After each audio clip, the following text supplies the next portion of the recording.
Selon ce qui est écrit dans les évangiles, le Seigneur Jésus-Christ alla 8 fois à Béthanie. Ce faisant, il révéla le triple secret d'une vie triomphante, d'une église vivante et d'une maison heureuse. La première visite du Seigneur Jésus-Christ à Béthanie est décrite dans Luc 10, 38 à 42. La seconde visite fut faite à l'invitation de Marthe et de Marie. La première fois, il vint de son propre choix. Mais dans Jean 11, 3, les sœurs l'envoyèrent chercher pour qu'il vienne à la maison, parce qu'il y avait un besoin spécial à ce moment-là. Leur frère était très malade. Elles ne pouvaient pas voir alors quelle grande bénédiction le Seigneur Jésus-Christ avait en réserve pour elles, en ne venant pas immédiatement. Au commencement de notre vie chrétienne, nous allons vers le Seigneur lorsque nous sommes malades ou dans quelques besoins. Nous prions uniquement pour nos besoins personnels ou nos problèmes.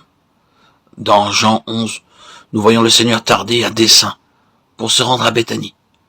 Bien que les sœurs l'aient fait appeler, il ne vint pas immédiatement, parce qu'il avait dans la pensée de leur donner une bénédiction plus grande que celle qu'elles avaient demandée. Elles voulaient qu'ils viennent guérir leur frère qui était très malade. C'est de cette manière que nous prions nous aussi au début. Nous pensons uniquement à nos besoins personnels.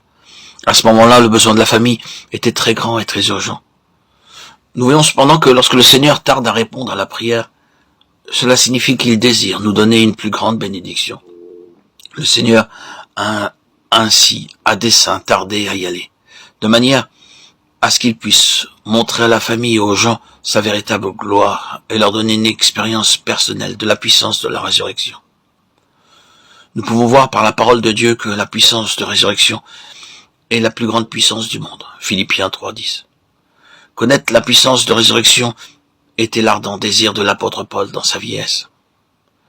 Il avait vu non pas un, mais plusieurs miracles accomplis par le Seigneur Jésus-Christ. Il avait vu là bien des mystères. Au début de sa conversion, il avait entendu la voix de Christ. Et encore, dans Actes 18, 9, nous lisons que le Seigneur lui apparut dans une vision et lui dit clairement, « Ne crains point car je suis avec toi. » Il fut de la même manière ravi au 3e ciel. Paul ne demanda pas d'aller à nouveau au 3e ciel, bien que ce fût une grande expérience pour lui. Il aurait pu aussi bien demander au Seigneur, « Apparais-moi encore. » Mais Paul ne désirait pas de miracle, ni de vision, ni le 3e ciel.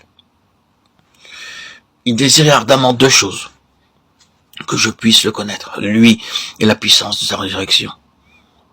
Bien que Dieu lui a parlé clairement et si souvent, il savait qu'il avait encore à le connaître plus intimement, à avoir une connaissance intérieure, intime du Seigneur Jésus-Christ.